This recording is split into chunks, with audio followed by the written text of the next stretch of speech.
मेरे प्रिय कैडेट्स, आप सभी को मेरा नमस्कार। आज हम जो स्पर्श भाग 2 से 10वीं कक्षा का जो पाठ्य पुस्तक है उसके अंतर्गत गद्य भाग में से पतझर में टूटी पत्तियां में दो हैं, सोने का गिनने का सोना और झेंट की देन। तो सीबीएसई बोर्ड द्वारा जो है गिनने का सोने को हटाया गया है, तो आपके लिए झेंट की देन जो है जापान में जो वहाँ का जो बर्ताव है, वहाँ के युवक कैसे हैं, वहाँ पर कर्मचारी कैसे हैं, उसके बारे में डिटेल जो है उसका विस्तृत अध्ययन रविंद्र केलेकर ने यहाँ पर इस जो है पतझर में टूटी पत्तियां अध्याय के द्वारा बताया गया है। तो उसका संक्षिप्त विवरण आज हम देखने वाले हैं। तो चलिए देखते हैं। तो देखिए, झेंट के देन नामक पाठ में आत्मीय शांति के महत्व को दर्शाया गया है और किस प्रकार यहाँ पर जो है एक से एक के बाद जो है यहाँ पर चित्रों को दिखाया गया है। जैसे यहाँ पर आप देख सकते हैं। तो देखिए, जापानियों में बढ़ती मनोरुग्णता। क्यों यहाँ पर मनोरुग्णता बढ़ी हुई है? यहाँ पर आप देख रहे हैं कि भागदौड़ जिंदगी है, हमेशा उनके चेहरे पर जो है खुशी नहीं है, वो केवल टेंशन से उनका चेहरा जो है मानसिक अस्वस्थ लग रहे हैं। लेखक ने जापान में एक मित्र से पूछा, जापानियों को कौन सी बीमारियां अधिक होती हैं? तो अधिक कैसे होती हैं? उत्तर मिला, मनोरुग्णता। मित्र बताने लगे, वहाँ के जीवन की रफ्तार बढ़ गई है, हमेशा वह जो है चलते रहते हैं, कभी थमते नहीं हैं, हमेशा काम काम काम करना। हर आदमी अमेरिका से होड़ कर रहा है, अमेरिका से जो है प्रतिस्पर्धा कर रहा है। यहाँ पर जो एक हफ्ते का काम हुआ, एक दिन में जो है निपटाने का काम जो है ये जापानी जो है कर रहे हैं। अतः लोग चलने की जगह भागने लगे हैं। चलने की जगह क्या कर रहे हैं? वह भागने लगे हैं। तो इस तरह दिमाग की रफ्तार तेज रहने लगी है। दिमाग की रफ्तार जो है इसके वजह से तेज रहने लगी है। स्पीड का इंजन लगने पर दिमाग का तनाव इतना बढ़ जाता है कि पूरा इंजन टूट जाता है। तो यहाँ पर लेखक ने एक उदाहरण दिया है कि यदि एक ट्रेन बहुत ही स्पीड जा रही है तो अचानक उसे ब्रेक लगाएंगे तो वह पूरा जो है डिब्बे वगैरह गिर जाएंगे। उसी प्रकार इनको भी जो है रफ्तार की तरह, ट्रेन की तरह काम करते जा रहे हैं। इससे जो है मानसिक तनाव जो है इनमें मनोरुग्णता ज्यादा देखने को मिलता है, ऐसे लेखक यहाँ पर कह रहे हैं। उन्होंने जो है यह स्वतः जापानियों के एक मित्र से पूछकर वहां का हालात को बताया है। तो चलिए आगे, इसके अलावा यहाँ पर और एक यहाँ पर आता है, जैसे कि टी सेरेमनी का अनुभव। यहाँ पर जो है एक टी सेरेमनी यानी एक दुकान जैसा रहता है, वहां पर चाय को पिलाया जाता है। लेकिन यहाँ पर रूल्स है कि यहाँ पर नियम है कि 2 से अधिक कोई नहीं आ सकता।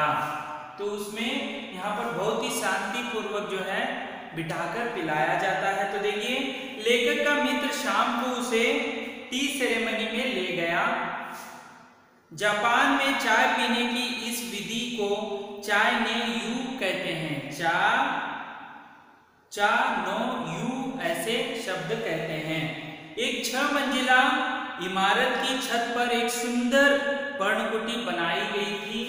6 मंजिले के अंतर्गत एक सुंदर सा पर्णकुटी यानी इसका कुटिया जो है बनाया गया था घर। लेखक और उसके मित्र ने पास रखे बर्तन से पानी लेकर हाथ मुंह धोकर अंदर गए।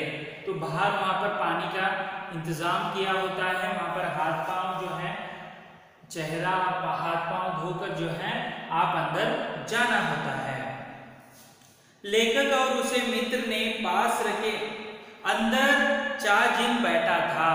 अंदर जो है इनको चाजिन कहते हैं, जो चाय को परोसे जाते हैं। बहुत ही जो है मंद गति से, ऐसे देखिए स्पीड से, मंद गति से जो है चाय को पिलाने वाले यानी परोसने वाले को चाय जिन कहते हैं।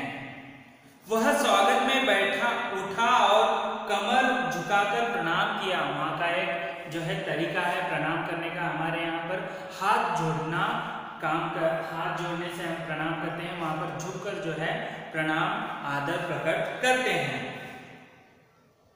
उसने बैठने का निमंत्रण दिया, उसने बैठने का जो है निमंत्रण दिया।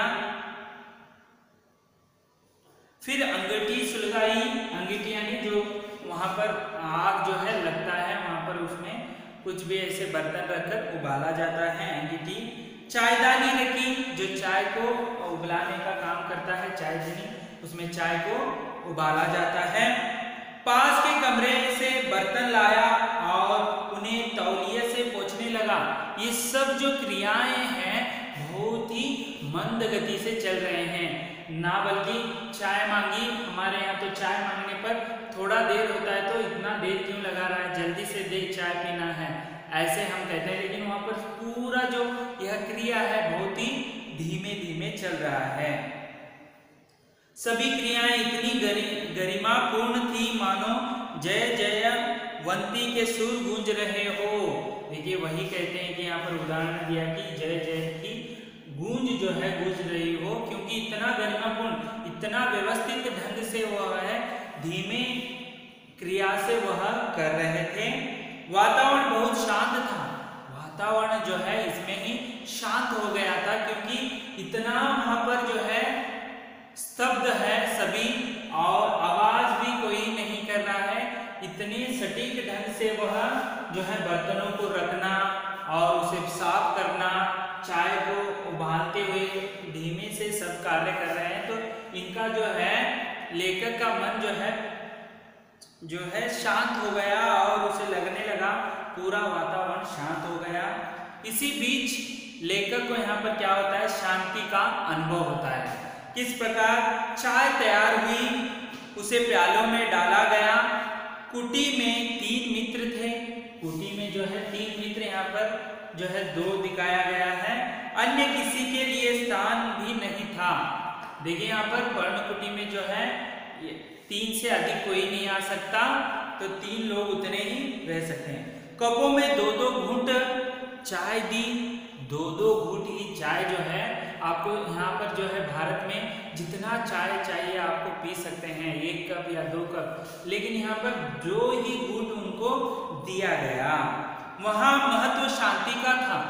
यहाँ पर चाय पीना, इसका अर्थ यह है कि यहाँ पर शांति का, क्योंकि जापानियों में जो है ट्रेन के स्पीड के जरिए वह काम करते हैं, उनका मानसिक तनाव जो है बहुत है, इसलिए शांतिपूर्ण पीने के लिए यह सब जो है धीमे धीमे किया जाता था। वे तीनों एक एक बूंद चाय पीते हुए 1.5 घंटे तक चुस्कियां लेते रहे। देखिए वह 2 घूंट चाय पीने के लिए, ठीक है, 1.5 घंटे का चुस्कियां लेते रहे। 1.5 घंटे यानी आपको पता है 2 घूंट पीने के लिए 1.5 घंटा लिया उन्होंने, तो देखिए मानसिक जो है कितना उनका स्तर जो है गिर गया होगा। लेखक को शुरू के 10-15 मिनट तो अजीब लगा, पहले तो 10-15 मिनट जो है उनको अजीब लगा, बाद में उसके दिमाग की रफ्तार धीमी होती गई।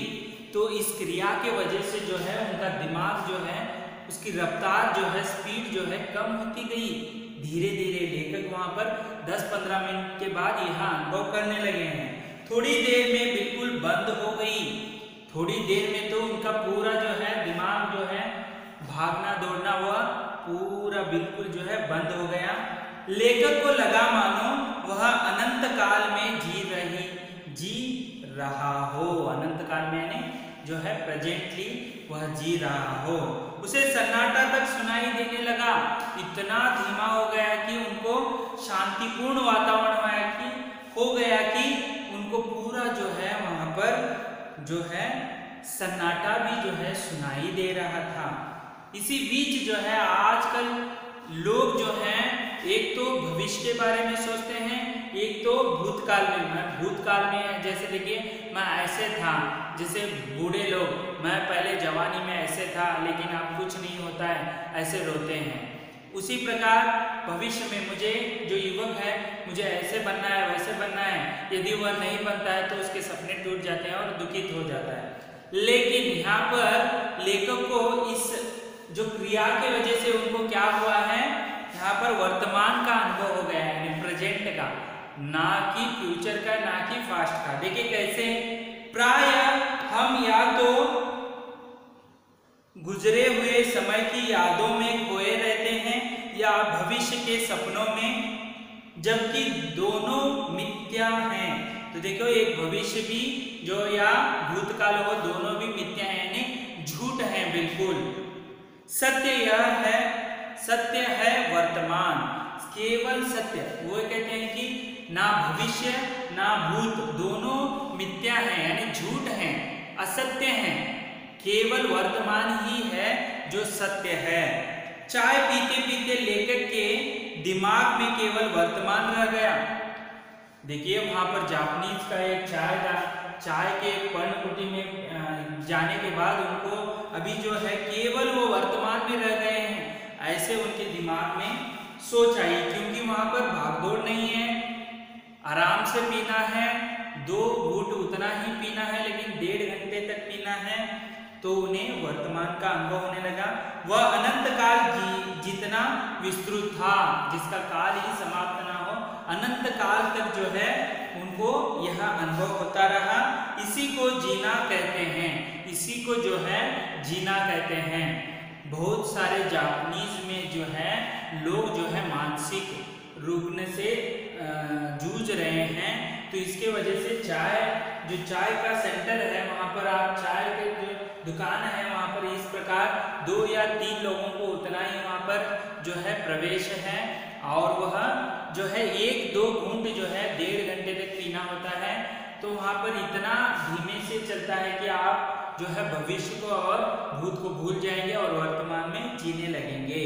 जापानियों की यह जैन परंपरा सचमुच निराली है, इसी को जीना कहते हैं, और यही जो है जापानियों का एक देन है।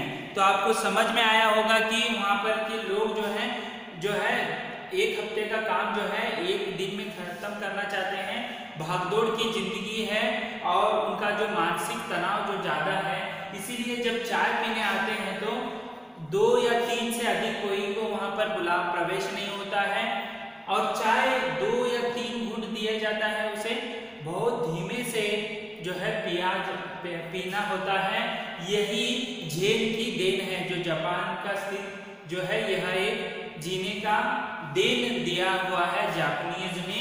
यही जो लेखक यहाँ पर रविंद्र केलेकर ने आपको जो है जापान का उनका जो निजी अनुभव है आपको देने का कोशिश यहाँ पर इस पाठ के अंतर्गत किया है। अगले वीडियो में हम अगले लेसन के साथ फिर से उपस्थित होंगे, तब तक के लिए धन्यवाद।